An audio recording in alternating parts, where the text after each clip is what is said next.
सगळे आमचे Herald TV पळयणाऱ्यांक my मोगाचो येवकार. Welcome to Bend It with Herald TV. The first semi-final is through of 2022 QATAR World Cup. It was a vintage Messi and that superb Julian Alvarez who powered Argentina into the finals of this World Cup competition. Messi mesmerized once again, and both of them powered Argentina into finals with a dominant 3-0 semi-final victory over Croatia just this morning. Argentina have now won every World Cup semi-finals they have contested. Croatia, no doubt, they were the better side in the first 30 minutes, but goalkeeper Dominik Livakovic brought down Alvarez as the Manchester City striker lifted the ball over him. Messi sent the penalty into the top right corner, and the goalkeeper Dominic could do nothing about it. Alvarez then doubled the lead, and the 2 goal scores, both of them, have delighted the crowd, delighted Argentina, and they were 3 goals up by the 69th minute. Alvarez is rightly nicknamed as the Spider. It was the lethal front of 2, Messi and Alvarez, that provided the cutting edge to Argentina. Lionel Messi and Kylian Mbappe are tied with 5 goals each for the Golden Boot. Julian Alvarez, Argentina, and Olivier Giroud, France, 4 each. This is Argentina's 6th entry into the World Cup final overall, and they are second in 8 years. Argentina did not allow the 2018 finalist Croatia any chance of making a comeback after going 2-0 up. And they were 2-0 up at halftime. We have our panelists. We have our Gavin Araújo, who is with the FC Goa elite youth team, and he has been giving us his comments. Welcome, Gavin Araújo. Thank you so much, sir. And we have another stalwart of the Goa Football Development Council, also an expert in his own way, and he is helping us to provide his views, very technical views, and we welcome our Franklin Roncon. Thank you, sir. We'll go straight into yesterday's match. I must congratulate you, Gavin, because you did predict that Argentina will win. And yesterday, there was no doubt about their superiority over Croatia. What have you to say? Vintage Messi. Everybody is saying vintage Messi is back. We saw a lot of glimpses yesterday, more than glimpses actually. But I would like to start with Croatia. And I will tell you why I am connecting it. First 20 minutes, as you rightly said, they were on top of their game. I think they had more than 65% of possession. They were building up very effortlessly, going through the midfield, getting through in the attacking third. Half chances, 2 corners here and there, it was all Croatia. Overall, they say possession of Croatia was about 61%. It was good possession. It's not that completely negative possession. Now you think about Argentina. They changed their lineup formation as to the quarterfinals. They went in 4-4-2. So there was a clear plan. They stayed compact in midfield. They allowed Croatia to build up. So there were spaces were created behind them, and then hit them on the counter. Both the goals, both the first 2 goals, is a perfect transition moment. And here is the kicker. Last 20 years, it was all about the possession, slowly moving forward, playing cat and mouse. Modern trends, it's about how aggressively you convert your possession into penetration and goals. 2 chances, 2 goals in the first half was crazy penetration. And but you need superstars. You need pace, and pace they had up front in terms of Alvarez. Croatia's hopes rested largely with veteran playmaker Luka Modric, who played some incisive passes with Mateo Kovacic. However, as the game wore on, there was a sense that the Croatians' impressive midfield was out, lacking an elite striker to provide service to and finish off their chances. Franklin? Well, sir, like we mentioned that Messi is vintage Messi. Yes. I would also like to say even Modric has that vintage aspect in him. So he was a driving force in the midfield there. And what they were lacking, like you rightly said, was the number 9 up front, the one who could finish up the game. They were having ample of possession with them. They had 61% possession. But the final third, the transition that Gavin was talking about was not being converted into goals. And that is what something that was lacking. But Argentina that was not lacking. They had Alvarez, the golden boy, you can say right now for Argentina, who's taking off so much of pressure from Messi. And what to say about Messi? He's absolutely exceptional. The way he performed yesterday. He mesmerized. He mesmerized. He was again a magician onto the field. He scored a beautiful penalty with a long drive into the top corner. But the third goal, which was really mesmerizing at 35, inside out the defender, and you drive forward for a clear goal for Alvarez. I think he was brilliant yesterday, and really hats off to him. There's nothing more that you can comment about Messi's performance yesterday. But it was a 22-year-old Manchester City forward Alvarez who almost stole the limelight, earning the penalty. It was because of him that they got a penalty, and scoring once in each half, including after a 50-meter scintillating run. They call him the Spider. I think he was very quick, and his desire. You can see when the ball, I think it's Messi playing the ball to him in a transition moment, right from defending corner to attacking, and the way he sprints. There are two Croatian defenders. Actually, they get touch on the ball, but his sheer desire to move forward. I wouldn't say luck, because it's desire for me, because you create your own luck. And both the times the ball came kindly to him and he just stepped the ball in. Something mesmerizing. And Messi became Argentina's top scorer at World Cups with 11 goals.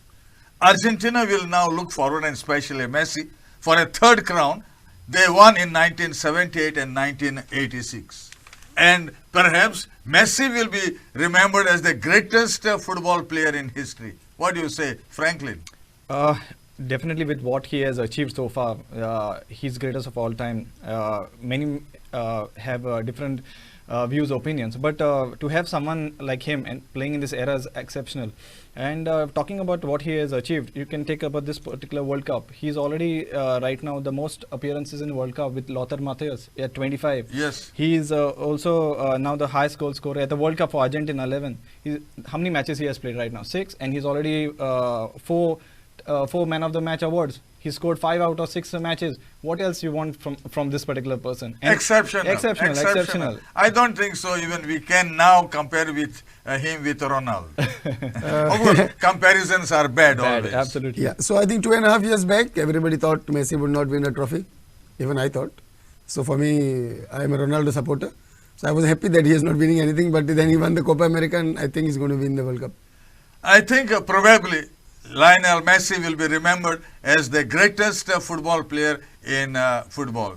And with just the World Cup now, this Sunday, he may well capture the one title that has eluded him over his entire career. That is the most coveted trophy that he's looking forward for. And that is what is differentiating him from the previous greats that we've had. And all Messi supporters or Ronaldo supporters or Pele or Maradona supporters. But if you are a football supporter, if you love football, you would really, really want this particular exceptional person to be winning and lifting this trophy, because that is what is keeping him away from the top greats in the past. And they say it is unbelievable the way Messi worked before setting up Julian Alvarez. Messi now leads, as Franklin said, with 6 goals and assists. And all he needs now is to cap up for the World Cup final. He scored a spot kick, his 11th goal. And as Franklin said, took him also past the great Gabriel Batistuta of Argentina.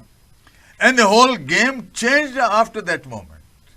That initial goal changed the entire complexion. Because before that it was all Croatia. It was... they had, I think, more than 65% of possession till that time. One transition moment, I think there were lapse of concentration in the defense. I think it was a Lovren just straight behind. The other 3 defenders were putting Alvarez offside, and he just straight behind when that ball came there. I think it was Messi. Yeah, and 5 minutes later after that penalty, Alvarez began his run on his own goal line, picked up a pass from Messi in the Argentinian half, then a straight line at the pace. He had no option but to go it alone. 3 defenders to beat and not one could touch him. He got 2 lucky bounces as he closed in on the penalty area, then another, and he towed it past the goalkeeper. How Gavin said, you create your own luck. That shared desire is required. And what Alvarez did is he was at the right place at the right time. You may get a lucky 2 bounces, but if you are at the right place at the right time, you know where the goal is and you shoot it. That is what is counted. And that's a great note about a striker. And it seemed like Argentina only had 2 meaningful kicks in the first half. Yeah, again, coming back to Alvarez, you require good coordination with the ball.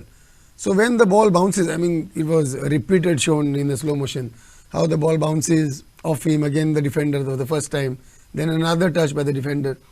It's your coordination with the ball in your body. So he was so quick to adapt his footing and to touch the ball once it came up again, because it's all reflexes. It looked like Argentina had 2 magicians yesterday. I think it was a body magician. I mean, What do you say, Franklin? if you coordinate your body so well, that means it's years of training. Yeah, It's not just body coordination, it's coordination with the ball. And you get touches like that, and you can't even see how he's adjusting his body. It looks very easy, but I'm telling you, to get your body coordinated again to touch that ball is very difficult. Frankly? And that too after a 50-minute run that Run, he had. That's why they called him as a spider, right? Spider. Yes, and he's highly rated by even Pep Guardiola. Even at Man City, if you have Haaland scoring 3 goals, he's the one who will definitely pump in 1 or 2. So he's not lacking confidence. He knows where he is at this point of time, and he's definitely going to be a future So we star. had 2-0 at halftime, Argentina leading. We are also at the halftime here right now. And this program, Bend It with Herald TV, is being supported by Decathlon Kalangut, Martin's Corner, Betalbatim, Adlengoy Family Restaurant, Doria Deger Multi-Cuisine Restaurant, Old Goa, and Martin's Place Village Bistro, Navilim. We have the halfway mark. Don't go away. Stay back. We'll be back very, very shortly. Please do drop in at a small little family restaurant called Adlengoy, which is just 5 minutes from Basilica of Born Jesus and Say Cathedral. In this small restaurant, we serve authentic Goan cuisine, and we are known even for our fresh fish, chicken, mutton, etc. Also, we are known even for the other cuisines like tandoori, Indian, Indo-Chinese. So why don't you come over? Also, we have a full-fledged bar, and our bartenders do really good, amazing cocktails and mocktails.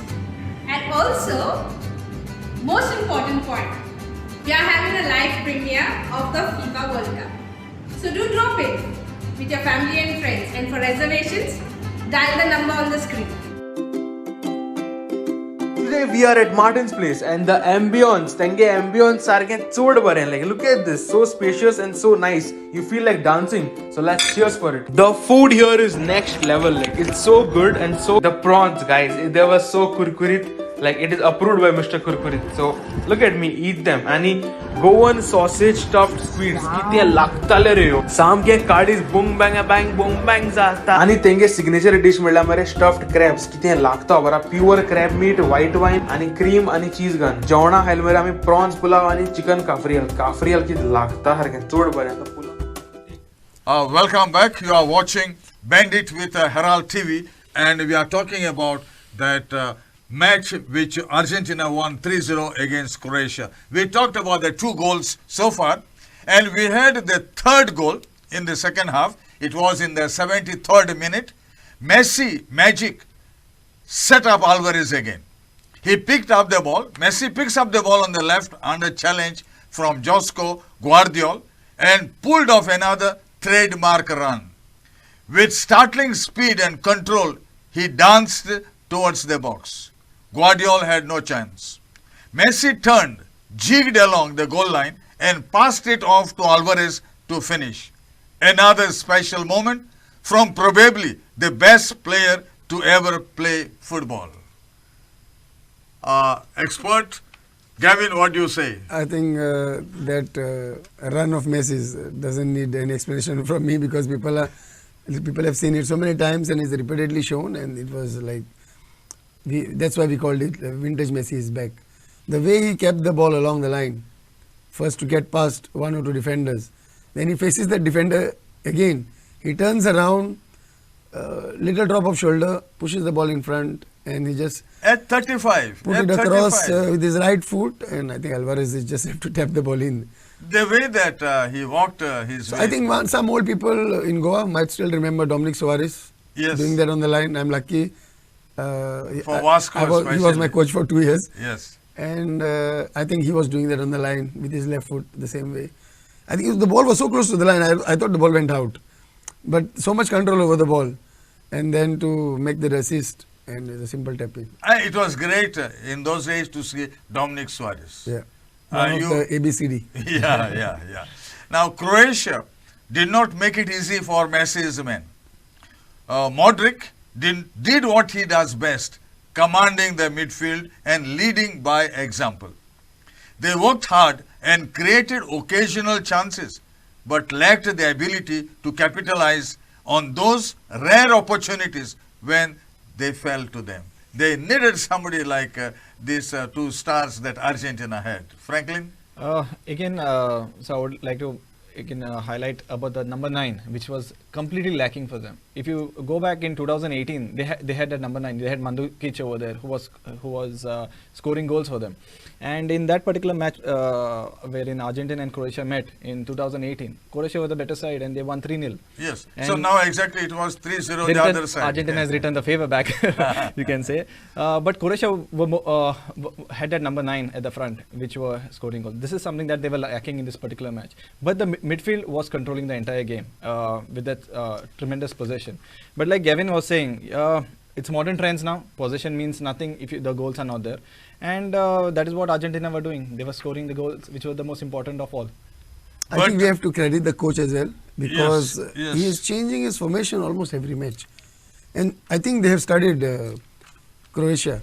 They actually compact the midfield by playing 4-4-2. Last match it was 3-5-2. Yes. And they allowed them to attack. So they gave them space to build up. Actually, the Croatia's manager, he congratulated Argentina and he said they had 4 aggressive attackers. We do not have that quality. I think they had the space. And what Argentina denied is space. Although, okay, there was not somebody like Mario Mandzukic, but they had a striker. He was completely compact. They could not play through him. So they compacted their midfield, made them come up and use the spaces behind, and that's how they got over them. Messi is now regarded as the true game's all-time best player. The Paris Saint-Germain superstar is embracing the responsibility of leading Argentina towards what could be their 3rd World Cup title, and now has scored in 5 of his 6 games in Qatar. You have said that, frankly. Yes. Again, for Messi, this team is more of a family. They are very united. They protect him to every cost. We have seen this not just from now, but even from Copa America. And that was, I think, an international trophy with Argentina, which was evading him to be, what he is for at club level. And winning Copa America helped him to, and this particular team of them, to get more united and try and virtually try and win this World Cup. And now they are in the finals. And do you think that the loss to Saudi Arabia has seen a sort of a transformation in the responsibilities of Argentina? I think they became dead serious that this is the World Cup that they have come for. And taking any team lightly would be a big mistake. And after the Saudi Arabia debacle, they got together, and then this is how they have been performing. What's your take, Gavin, on that? So going back to history, both the World Cups they have won. They have lost the inaugural match, and that time there was Diego Maradona missed the penalty. I think it was Campos missing the penalty earlier in that first victory. Now I think Messi also has missed a penalty. They lost the first game. Now they're in the finals. Only one thing is... So you mean to say that history is about to repeat? I think so. And mostly what you say comes correct. not all the time. But after the final whistle, there were many fans who expressed their discontent over the decisions towards Argentina, and they felt it was being done in Argentina's favor, with many claiming that the World Cup is rigged for Messi to lift the trophy. One fan said, "This has to be the most rigged World Cup ever. Argentina has got 5 penalties in 6 games." What do you say? I don't think yesterday's penalty is it's contentious. For me, it's a clear. I've said it earlier, every tackle is a foul which is late and the goalkeeper was late. And when you have a pacey striker, you have to move out of the way. You cannot just go and stand. If somebody dribbles you and you go and stand, it is a foul. The first goal, what do you say? From the spot kick, it was because of the goalkeeper being penalized. Again, it was due to Alvarez that created that penalty. And all hue and cry, whatever you have to say, it was a tackle inside the box. There was a challenge that was made, and it was duly a rightful penalty. The conspiracy, then they're talking about rigged everything. If you go back and you see all the penalties, there were challenges inside the box. Then there were absolute penalties. And yesterday, the goalkeeper went actually for the ball, Yes. but didn't touch the ball, but touched the player. So what do you do Although in he this stopped, situation? although he stopped in his movement, it is still a foul because you are blocking somebody's run. I'm not saying he deliberately did it, but when you miss the ball, it is a foul. Portugal also, they, after their defeat, they made the headlines after their defeat against Morocco. Defender Pepe blasted FIFA's decision to appoint a referee from Argentina for their match. He said, "I can bet that Argentina will be champions." And let me add what Bruno Fernandes of Portugal said. "I don't know if they are going to give the trophy to Argentina. I don't care, and I am going to say that. I think it is not proper that a referee officiates from a country still in the competition." Franklin? Bruno has a point there, but all these points coming after a defeat is not acceptable. After every win, there is there's no much of criticism about the referees because you have won. But when you have not done your job on the ground and you're blaming referees for that, I think Morocco had won it fair and square. There was nothing that went against them besides, I think, one penalty shout. I think nothing else that was against them. But after the match, to make all this kind of claims is not. It's not not right. fair. It's not fair. Don't you I think so? will go with Franklin because I think we are taking away the hard work of Morocco. I think as a professionals they should be commenting like this. And now we go for the next semi-final match today morning or today night, whatever you may call it. France versus Morocco. World Cup holders France face Africa's first ever semi-finalist Morocco tonight in the last semi-final. Morocco has conceded just one goal in the entire tournament, an own goal in their 2-1 victory over Canada. They have a rock-solid backline. What do you say about the last semi-final tonight? Let's leave it to Mbappe. I think they have a lot of pace and I think France should get through. XG will really favor France. I think this World Cup has been about a lot of pace and power and a lot of penetration, and that's what individual brilliance as well. And I think France has more than edge. They say that France boasts of multiple goal threats. Kylian Mbappe, Olivier Giroud, Ousmane Dembele and Antoine Griezmann. What do you say, Franklin? It is a pure case of attack versus defense. I think David and the Goliath, that is what I could say. The campaign that Morocco are having is absolutely brilliant. Nothing taking away from them. I think that they have given their best on the stage, but they are having some injuries that is going to be very, very crucial for them. They have fitness concerns in their defense. Centre back Naif, he missed against Portugal with a muscle injury, and his regular partner Roman was substituted with a repeat of a hamstring injury. Do you think this will help France? France is a very pacey side, and they are having exceptional stars. The names that you've taken and the names that are already present in the playing 11, even in the substitute bench, even in the reserves, they are so brilliant talent that is available with France. One player will come up rising, and we have Kylian Mbappe, who's with 5 goals, who would like to, take a nudge with vintage Messi at 35. So Kylian Mbappe is the one who's going to be looked forward for. And I feel, like he said, he has an inch. I think France is going to do very, very well. France, England. you have seen that even Mbappe was marked, was neutralized. There were plenty of others who could do the scoring. And that can happen today because the moment more focus goes on one player, that means somebody has more space. I'm sure there will not be one player marking Mbappe, there will not be one player marking Giroud. The moment there is double team, there is space available somewhere, and that's what they will use. Likely that France will enjoy plenty of possession in the Moroccan half, but they will have to guard against swift counter-attacks. Morocco's style is direct, focusing on the flanks. Morocco's biggest strength has been their defense and the compactness, the unitedness of this team. And they are having a beautiful campaign, a brilliant campaign that they are having, and they would really push themselves to go to the finals.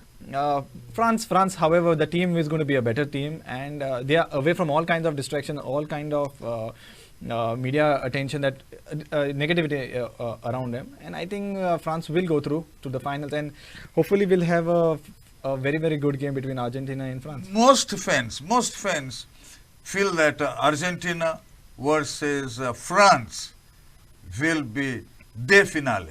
Yeah, I think more of it's going to be Argentina and France. Let's be fair to Morocco as well. I mean, they have, as Franklin said, very good run. Yes. And of course they will try to do it again. But I think Deschamps will come with a good plan. France have fewer injuries and more attacking weapons, but Morocco will have the crowd behind them, urging them to pull off another upset. The African side, known as Atlas Lions, have been one of the best supported teams in Qatar, and they will benefit from huge backing as the first Arab team to reach the semi-finals of a World Cup. With that, we conclude, and let's see who emerges the next and the finals. Our gratitude to Gavin Araujo as well as to Franklin Roncon. You have been great in your judgments and expert comments that you, lot of fans who spoke to me, others on WhatsApp to say that good work done by both of you, as well as the others who also participated in this Bandit with Herald TV. Thank you once again. And we come to the end of Bandit with Herald TV. The program supported by Decathlon Kalangut, Martin's Corner Bethalbatim, Adlengoy Family Restaurant, Doriadegir Multi-Cuisine Restaurant Old Goa, and Martin's Place Village Bistro Navelim. To all of you, our dear viewers, thank you very much, and we will be meeting again every day till the finals on Sunday. Bye-bye.